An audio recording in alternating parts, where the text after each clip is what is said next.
साथियों नमस्कार। आज हम लोग अपर प्राइमरी का जो टेट का पेपर आता है उसके सोशल स्टडीज़ की प्रीवियस ईयर क्वेश्चंस का ये थर्ड वीडियो है। इसको हम स्टार्ट करने जा रहे हैं। तो जो लोग नए हैं चैनल पर वो लोग सब्सक्राइब कर लें, बेल आइकन दबा दें ताकि जो भी नया वीडियो अपलोड उसकी जानकारी आपको मिल जाए। वीडियो पूरा देखिएगा, हो सकता है इसमें आखिरी में आपको बहुत सी चीज़ें ऐसी मिलें पूरा देखने के बाद में जो आपको नहीं आती हो और वो जो कि आपको आने वाले एग्ज़ाम में बहुत ज़्यादा मदद करने वाली हो। तो स्टार्ट करते हैं। From the book of which of the following authors is an account of the history of Kashmir in the 12th century AD obtained. अधोलिखित में से किस लेखक की पुस्तक से कश्मीर के 12वीं शताब्दी ईस्वी के इतिहास का विवरण प्राप्त होता है? पुस्तक है राजतरंगिणी। राजतरंगिणी।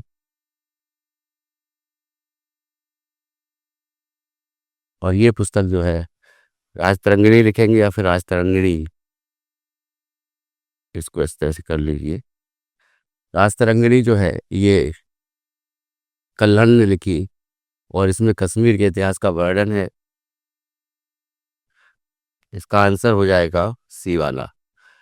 जल्हण कोई लेखक का नाम नहीं है।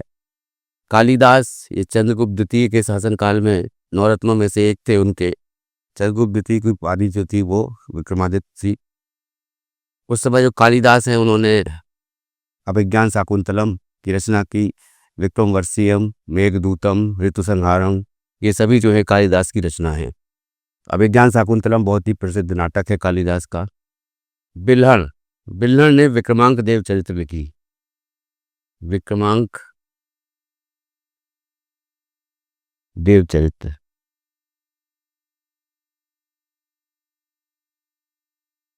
ये बिल्हण की पुस्तक है।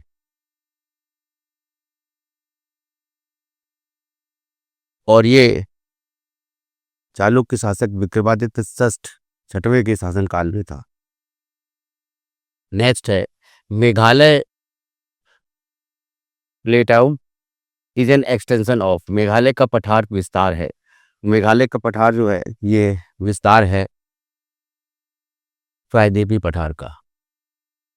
पेंसिलर प्लेटाउ, तो ये प्रायद्वीपीय पठार इसका आंसर हो जाएगा। देखिए प्रायद्वीपीय पठार में सबसे पहले मालवा का पठार आता है जहाँ से जो चंबल नदी है या फिर चंबल की जो शिप्रा नदी है जो सहायक है, उसके बाद जो पार्वती नदी है या फिर सिंध नदी है, एक काली सिंध नदी है वो भी है, बेतवा है, कैर है, ये सभी नदियां जो है मालवा के पठार से निकलती है। मालवा का पठार से। इसके अलावा उसके बाद में मालवा का पठार के बाद में बघेलखंड का पठार आता है। उत्तर प्रदेश में बघेलखंड जो है वो पड़ता है, उसका बघेलखंड का पठार आता है। बघेलखंड के बाद में बुंदेलखंड आता है। बुंदेलखंड का पठार आता है और बुंदेलखंड के पठार के बाद फिर छोटा नागपुर का पठार है और छोटा नागपुर पठार के बाद में आगे मेघालय का पठार है।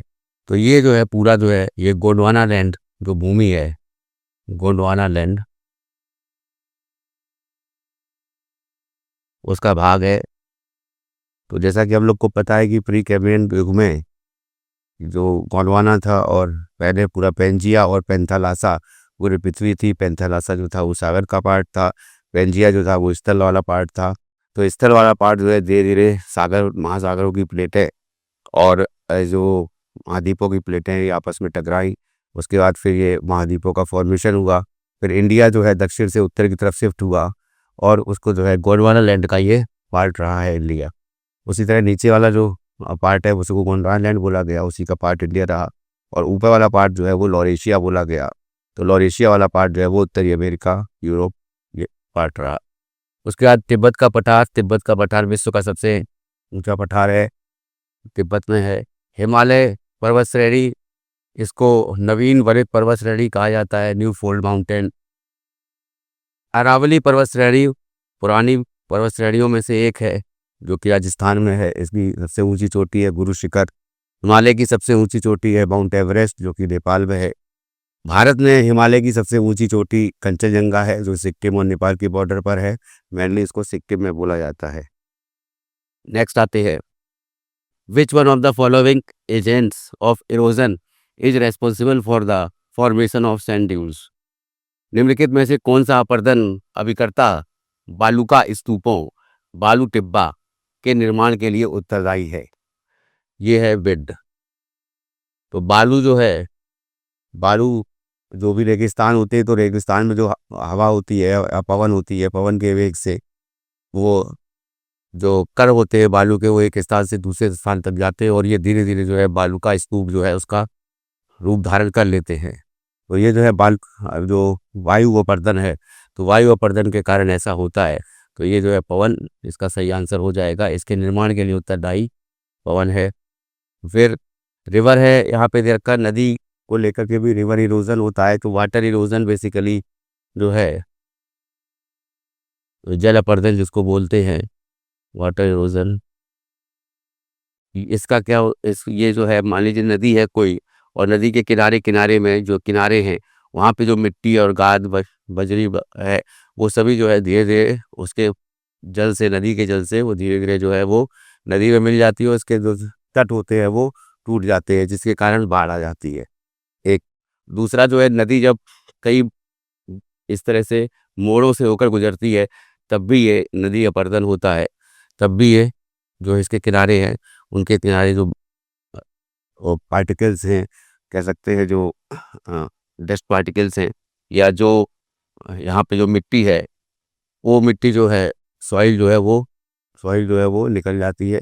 और यहाँ पे जो ये तटवर्ती क्षेत्र है ये उसमें मिल जाता है नदी में। तो इससे क्या होता है कि इससे बाढ़ जो संभावना होती है, बाढ़ आने की संभावना वो ज़्यादा होती है।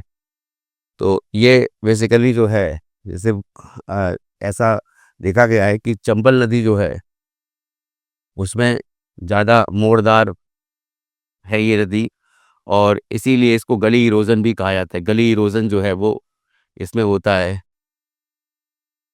और नदी में, चंबल नदी में। दूसरा जो है मेजर नदी है जो कि अपने जो है मोड़ के लिए जानी जाती है, कि बहुत ज़्यादा जो है उसके मार्ग में मोड़ आते हैं, वो है कोसी नदी। और कोसी नदी जो है ये बिहार की सो कही जाती है, इसीलिए क्योंकि कोसी में बाढ़ जो है इसीलिए सर्वाधिक आती है।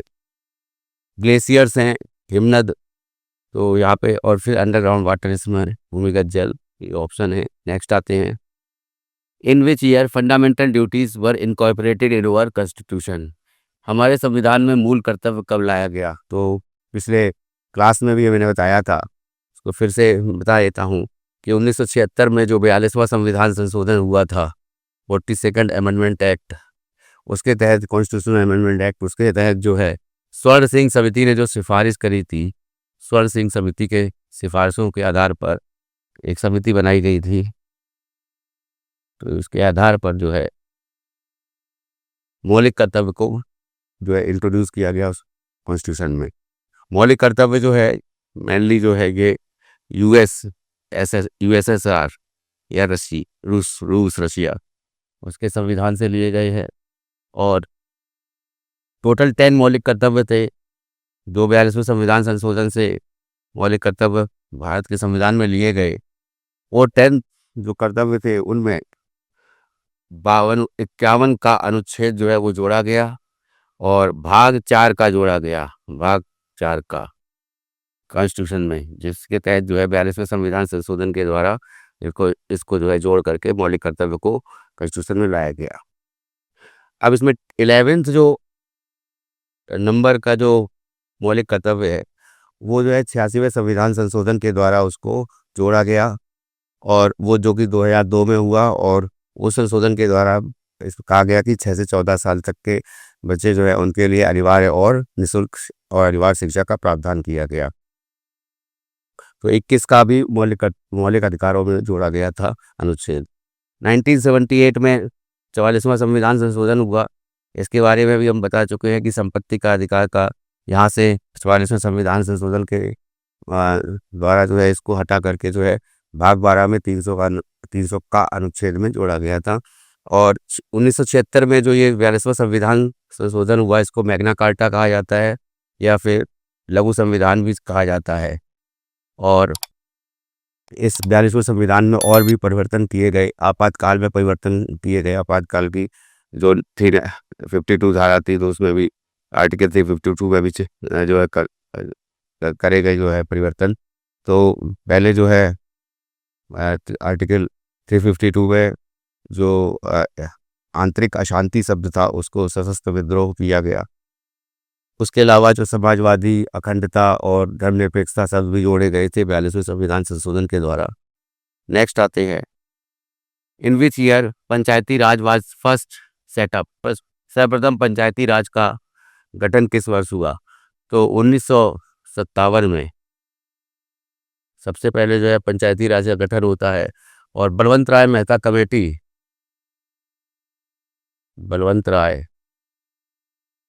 कमेटी जो है वो 1957 में जो है रिपोर्ट बनाकर सौंपती है।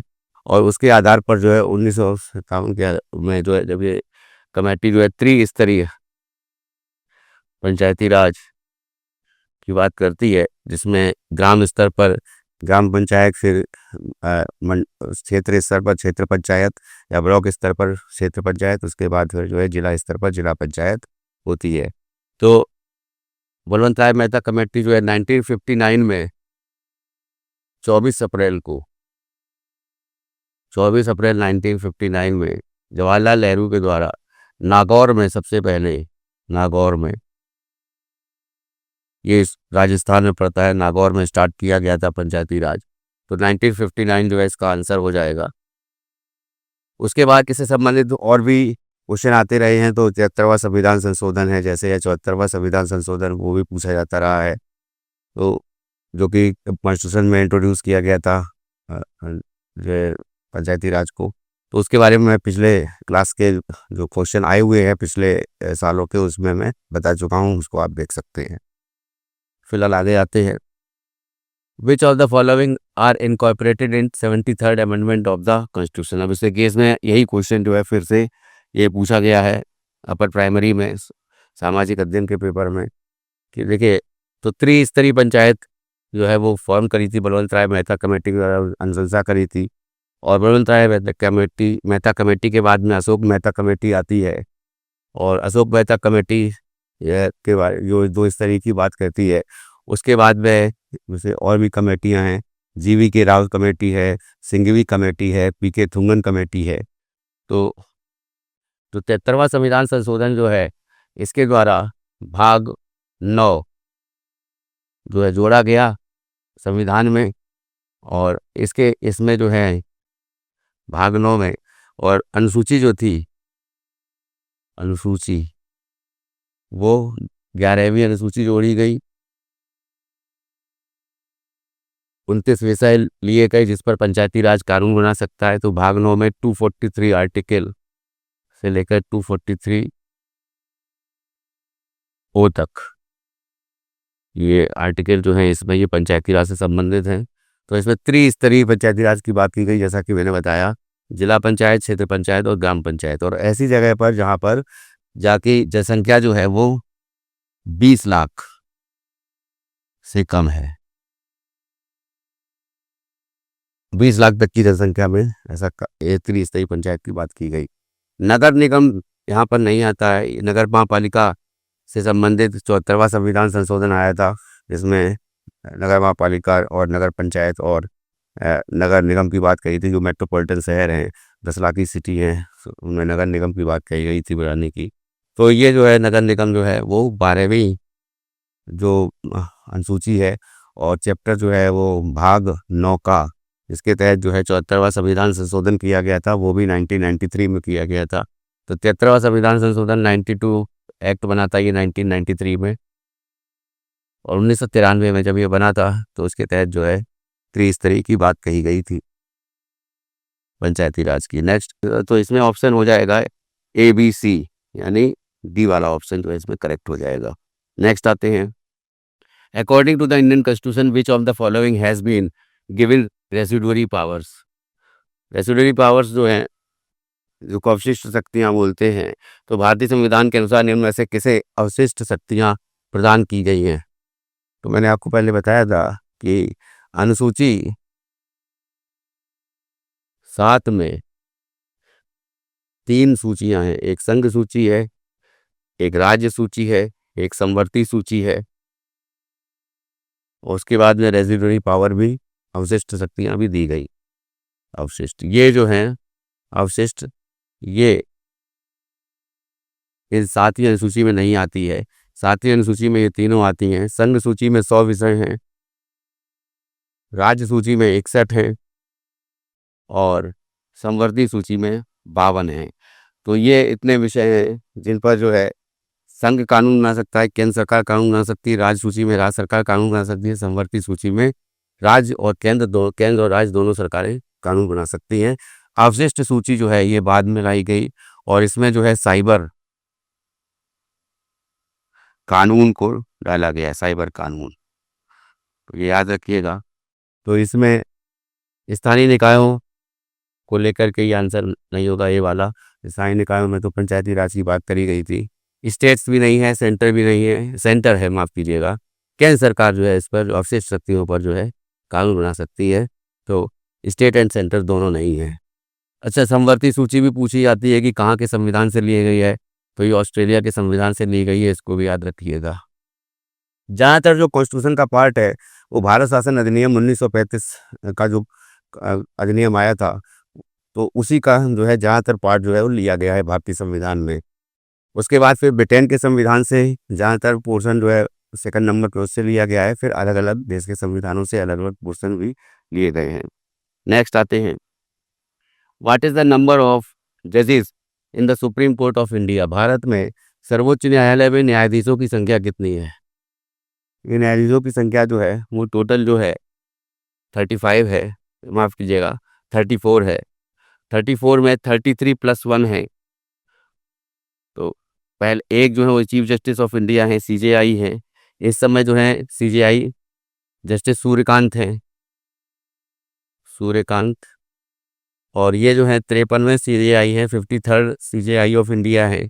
याद रखिएगा इनका नंबर भी 53rd है। और बाकी 34 33 जो हैं वो अदर जजेस हैं, अदर जजेस। और इसमें ये भी पूछा जाता है कि फर्स्ट जो है जज कौन थे, सुप्रीम कोर्ट के चीफ जस्टिस कौन थे? तो हीरा लाल जे कानिया थे, ये भी याद रखिएगा। नेक्स्ट आते हैं, the Uttar Pradesh zamindari abolition and land reforms act 1950 is included in the.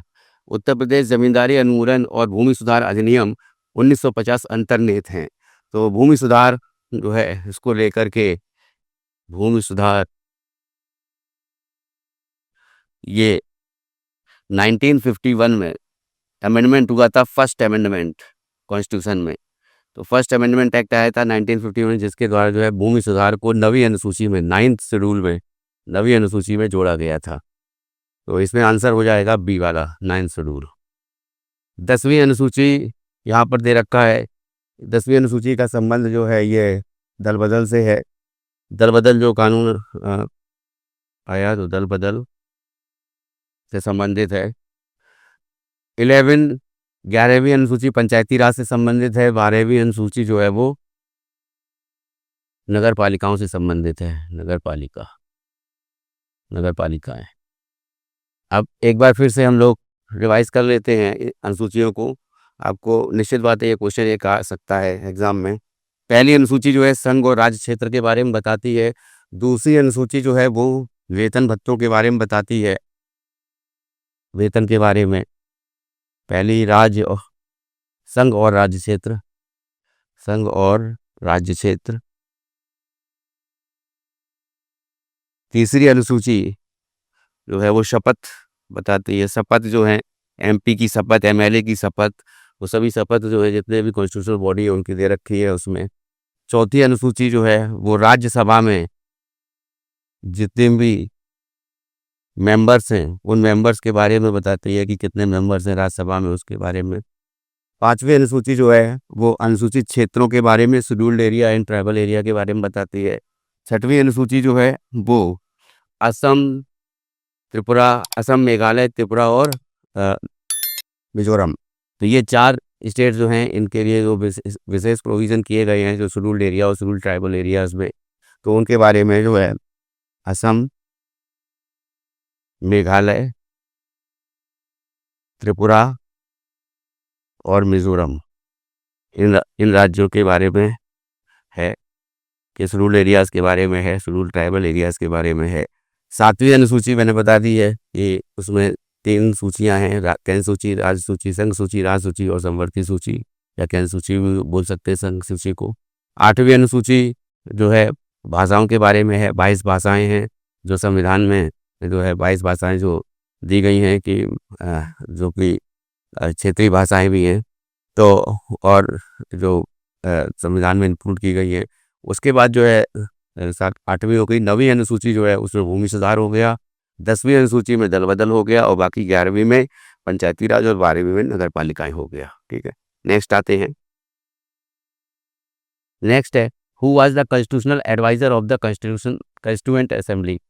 तो संविधान सभा का संवैधानिक सलाहकार कौन था? तो डॉक्टर बी एन राव जो थे संवैधानिक सलाहकार थे। ये आंसर इसका हो जाएगा। डॉक्टर राजेंद्र प्रसाद ये पहले स्थायी अध्यक्ष थे। देखिए, अगर स्थायी अध्यक्ष की बात आती है तो बात आएगी कि डॉक्टर राजेंद्र प्रसाद थे। अस्थायी अध्यक्ष की बात आती है कि अस्थायी अध्यक्ष कौन थे, तो सच्चिदानंद सिन्हा थे। अगर केवल ये पूछा जाता है कि पहले अध्यक्ष कौन थे, तो चाहे स्थायी हो चाहे अस्थायी हो, सच्चिदानंद सिन्हा ही ऑप्शन में आंसर होगा इसका। सी है के सुब्बा राव, यहाँ पे दे रखा है। के सुब्बा राव जो हैं ये चीफ जस्टिस ऑफ इंडिया रहे हैं। के एम मुंशी ये जो प्रारूप समिति थी उसके मेंबर थे और प्रारूप समिति के अध्यक्ष थे डॉक्टर बी आर अम्बेडकर। प्रारूप समिति के मेंबर जो थे वो के एम मुंशी थे। तो टोटल जो है 7 लोग थे, जिसमें एक डॉक्टर अम्बेडकर जो अध्यक्ष थे प्रारूप समिति के, उसका 6 अन्य लोग भी थे। नेक्स्ट आते हैं, which is the largest committee of the Indian parliament. भारतीय संसद की सबसे बड़ी समिति कौन सी है?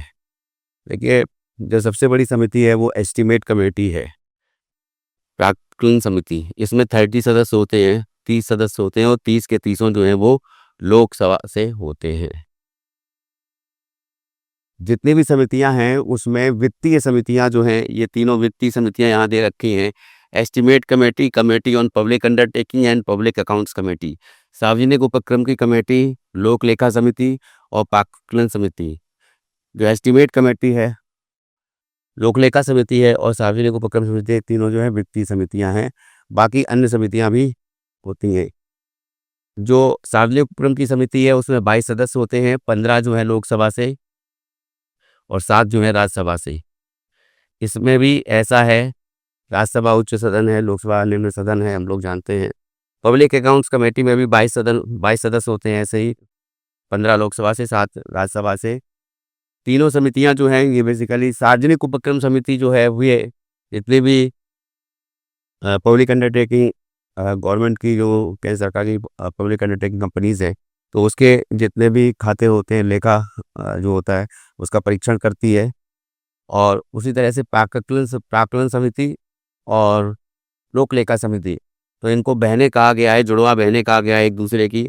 और ये जो है ये भी जो है बजटरी एस्टिमेट्स को, बजट को या लेखा को, सरकार के लेखा को जो है उसको उसका लेखा जोखा करती है, उसका परीक्षण करती है। उसके बाद बिजनेस एडवाइजरी कमेटी, ये अलग से, कार्य मंत्रणा कमेटी ये अलग है, ये अन्य समितियों में आती है, तो ये याद रखिएगा। और इससे पूछा भी जाता है कितने तो जो ये इन कमेटीज़ के बारे में पूछा भी जाता है, तो याद रखिएगा जब भी कुछ कोई भी बजट के लिए राशि निकालनी होती है तो उसमें जो है लेखानुदान इसको कहा जाता है, लेखानुदान दिया जाता है, तो ये जरूर याद रखिएगा। नेक्स्ट आते हैं। नेक्स्ट है who is the recipient of Arjun award from the following names. निम्नलिखित में से कौन अर्जुन पुरस्कार विजेता है? दारा सिंह नहीं है, विशेष भृगुवंशी भी नहीं है, प्रदीप खालको भी नहीं है, फुलेला गोपीचंद ये बैडमिंटन प्लेयर हैं, इनको अर्जुन पुरस्कार मिल चुका है। इंडिया क्रिकेट टीम में सचिन तेंदुलकर को मिल चुका है और फर्स्ट जो क्रिकेटर थे उनको 1961 में सलीम दुर्रानी थे, उनको सबसे पहला जो है क्रिकेटर थे जिनको अर्जुन अवार्ड मिला था। उसके बाद सचिन तेंदुलकर को भी मिला है, राहुल द्रविड़ को भी मिला है, और उसके बाद में गौतम गंभीर को भी मिला है। गौतम गंभीर के बाद में जो है अभी रिसेंटली मोहम्मद शमी को भी मिला है। और उसके अलावा और भी क्रिकेटर्स हैं जिनको अर्जुन पुरस्कार मिल चुका है, तो इसको जरूर याद रखिएगा। नेक्स्ट है, where is the first national sports university open? प्रथम राष्ट्रीय खेल विश्वविद्यालय कहाँ खोला गया है या खोली गई है? तो मणिपुर में ये खोली गई है, इसका आंसर हो जाएगा ए। नेक्स्ट है, a hybrid variety of pigeon pea is? अरहर की संकर किस्म कौन सी है? संकर किस्म जो है वो हाइब्रिड वैरायटी को बोला जाता है। ये जो है बहार जो है ये भी अरहर की किस्म है, ये भी अरहर की किस्म है। ICPL 87, IPAS 120 ये भी अरहर की किस्म है। ICPH 8 ये जो है हाइब्रिड वैरायटी है, जो कि Indian council of agriculture research के द्वारा खोजी गई वैरायटी है। इसका आंसर हो जाएगा डी।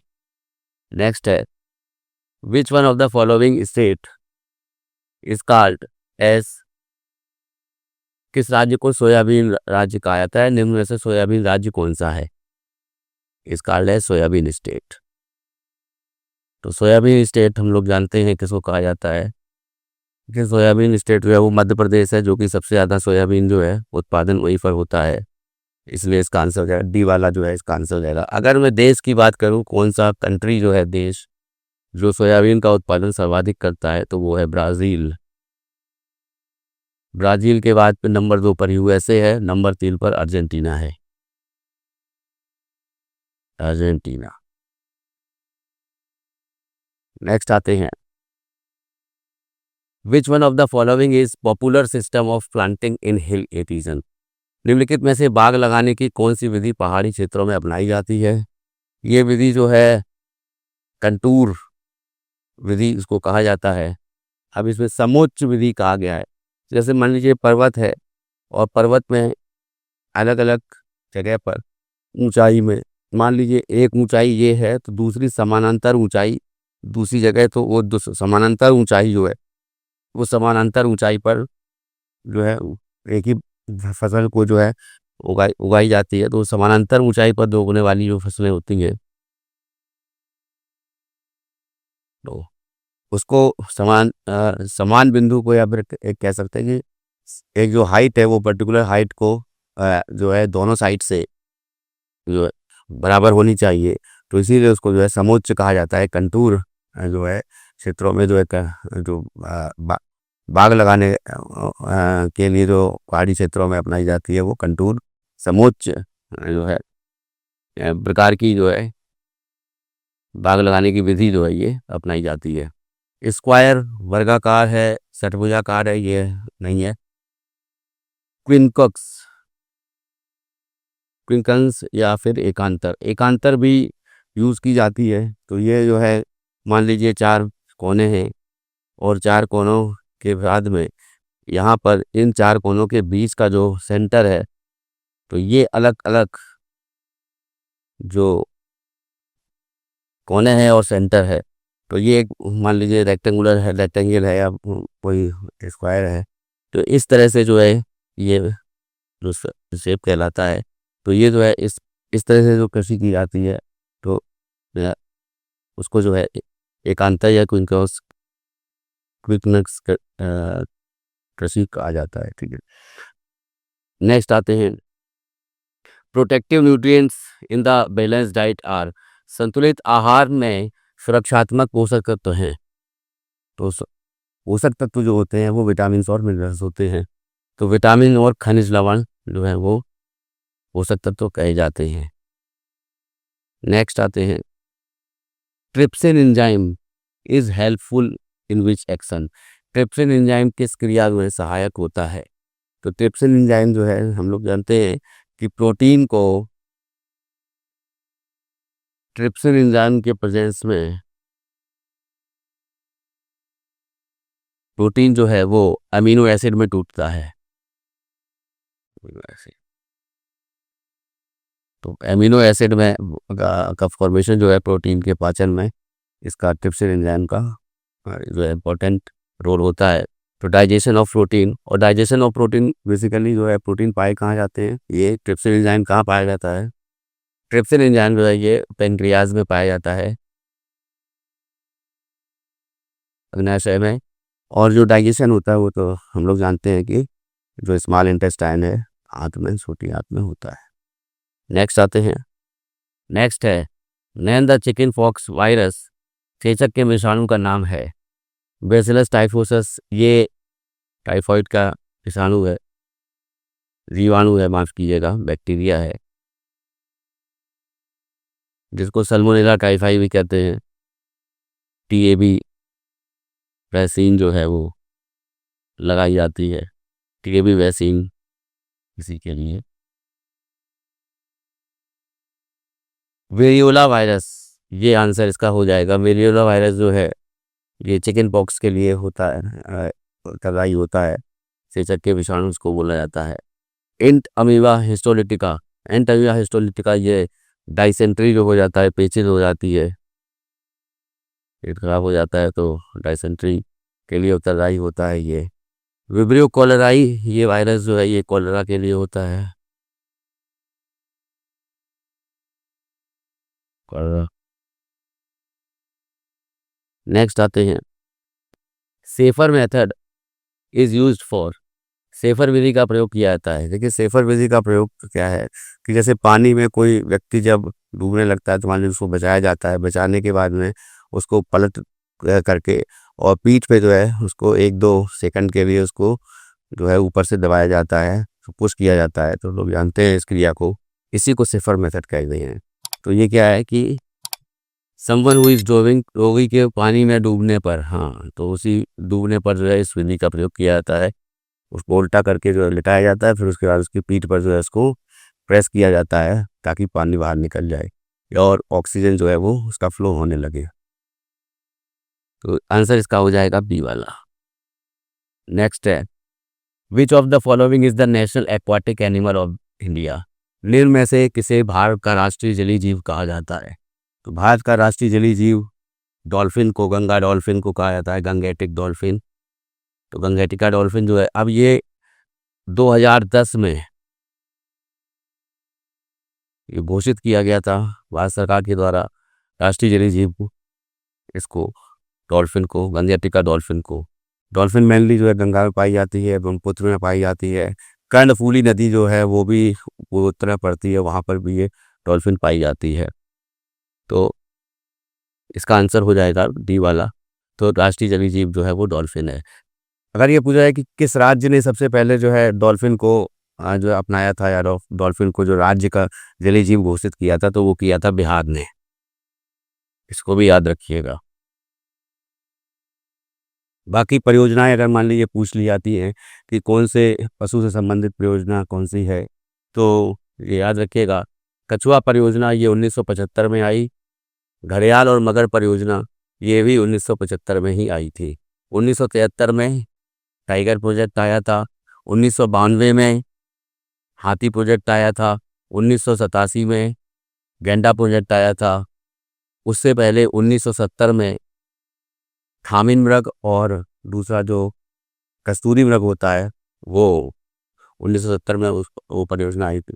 फिर उसके बाद में जो है 2006 में वंचर आया। तो बाकी आप लोग जाते पिछले कुछ जो वीडियो है उसमें मैंने इसको बताया, इसको जरूर याद रखिएगा।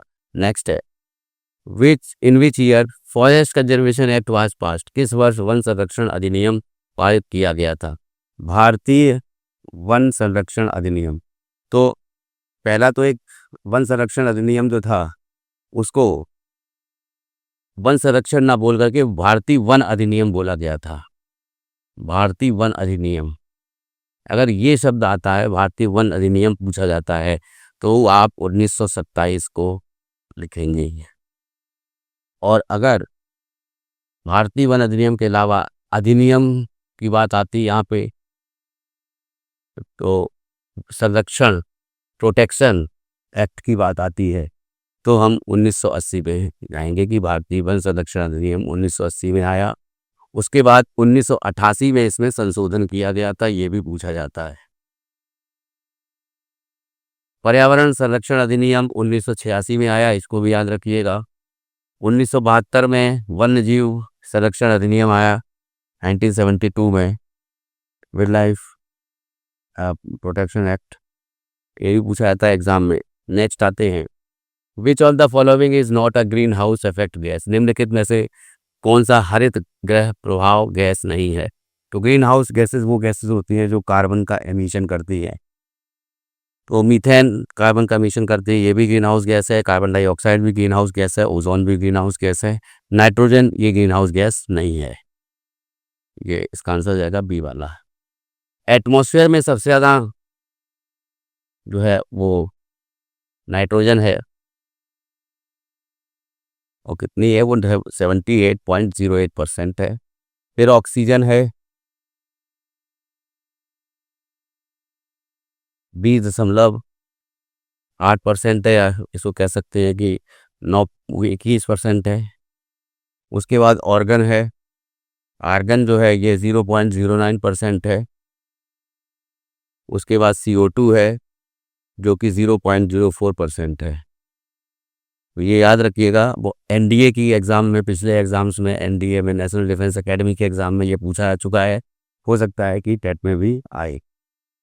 नेक्स्ट आते हैं, which of the following is not soil conservation method, निम्नलिखित में से कौन सी मृदा संरक्षण की विधि नहीं है। तो ऑर्गेनिक मैन्योर ये है कि ज़्यादा से ज़्यादा जैविक खाद का प्रयोग किया जाए। दूसरा, फसल चक्र के द्वारा भी मृदा का संरक्षण किया जाता है। तीसरा, मृदा अपरदन को रोकना, सॉइल इरोजन को रोकना, ये भी है। कीटनाशक रसायन यानी पेस्टिसाइड्स का प्रयोग जो है बहुत, इसको जो है बोला जाता है कि पेस्टिसाइड का प्रयोग कम किया जाए, या फिर यूरिया जो है वो, यूरिया या फिर केमिकल फर्टिलाइज़र जो है वो अमोनियम फॉस्फेट जो होती है वो उसको जो है कम प्रयोग किया जाए। फिर नेक्स्ट आते हैं, calcium deficiency in old age leads to which disease, वृद्धावस्था में कैल्शियम की कमी से कौन सा रोग होता है। तो ऑस्टियोपोरोसिस होता है ये। ऑस्टियोपोरोसिस क्या है, कैल्शियम की कमी हो जाती है तो जितने भी जो घुटने हैं, तो घुटनों में दर्द ज़्यादा उठना लगता है वृद्धावस्था में, तो उसको ही ऑस्टियोपोरोसिस कहा जाता है।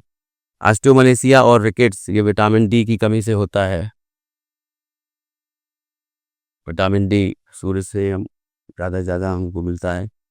एनीमिया जो है ये फोलिक एसिड की कमी से होता है, आयरन की कमी से। और अगर कोई विटामिन की बात करेंगे तो विटामिन B12 साइनोकोबेलामाइन जिसको कहा जाता है उसकी कमी से होता है एनीमिया। नेक्स्ट आते हैं, निम्न which element is called the protein in haemoglobin, haemoglobin में प्रोटीन नामक तत्व कौन सा है। तो प्रोटीन जो है हीमोग्लोबिन में वो ग्लोबिन कहा जाता है। लिपोप्रोटीन नहीं है, हीम नहीं है, हीमोग्लोबिन नहीं है, ग्लोबिन है। तो इसका आंसर हो जाएगा डी वाला, ग्लोबिन। तो RBC है जो रेड ब्लड सेल्स है, उसमें हेमोग्लोबिन जो है जिसके कारण वह कह सकते हैं कि लाल रंग होता है। तो लाल रंग जो है इस हेमो जो शब्द है जो है उसके कारण होता है। और ग्लोबिन जो है वो प्रोटीन है जो हेमोग्लोबिन में पाया जाता है। नेक्स्ट आते हैं, who is the writer of national song Vande Mataram, Vande Mataram देश गान का रचयिता कौन है। देश गान नहीं कह, देश राष्ट्र देश गान कह सकते हैं। एग्जाम में देश गान ही लिख के आया है, राष्ट्रीय गीत लिख जो है ये हमारा राष्ट्रीय गीत है। बंकिम चंद्र चटर्जी जी ने लिखा ये, तो डी वाला ऑप्शन इसका सही हो जाएगा, बंकिम चंद्र चटर्जी। आनंद मठ उनकी किताब थी जिससे ये लिया गया, आनंद मठ, ये भी याद रखिएगा। और 1896 में जब कलकत्ता में अधिवेशन हुआ था कांग्रेस का, तो उसमें सबसे पहले ये गाया गया था। किसने गाया था, रविन्द्रनाथ टैगोर ने गाया था, ये भी याद रखिएगा। तो इसका आंसर हो जाएगा बंकिम चंद्र चटर्जी, आनंद मठ, ठीक है, डी वाला। शरत चंद्र चट्टोपाध्याय, याद रखिएगा, मंदिर इनकी सबसे पहली कृति थी, या कह सकते हो उपन्यास था। और जो सबसे ज़्यादा प्रसिद्ध उपन्यास है जो इन्होंने जो है कि ये कलकत्ता के रहने वाले थे या बंगाल के रहने वाले थे, तो ये जो है देवदास। देवदास इन्हीं के द्वारा लिखा गया, शरत चंद्र चट्टोपाध्याय के द्वारा। रविन्द्रनाथ टैगोर, इनके बारे में आप जानते हैं, 1913 में इनको नोबेल प्राइज़ दिया गया था गीतांजलि पुस्तक के लिए। इन्होंने हमारा राष्ट्रगान लिखा है। और जो अच्छा इसमें जो है ये बंगाली में पहले लिखा गया था, ये राष्ट्रगीत, राष्ट्रगान जो है ये भी बंगाली में पहले लिखा गया था। तो बाद में जो है इसको संस्कृत में किया गया। अ, जो हमारा वंदे मातरम जो है राष्ट्रगीत है, उसको राष्ट्रगान जो है जनगण मन, तो उसको 1913 में जो है गीतांजलि के लिए इनको नोबेल प्राइज़ मिला था। और राष्ट्रगान जो है वो भी गीतांजलि बुक का ही पार्ट है, उसी में ये आता है। दूसरा जो इम्पोर्टेंट जो फैक्ट है वो पूछा जाता है कि 1911 में, जैसे मान लीजिए सबसे पहले जो है ये राष्ट्रगान कब गाया गया, तो 1911 में कलकत्ता अधिवेशन में ये गाया गया था।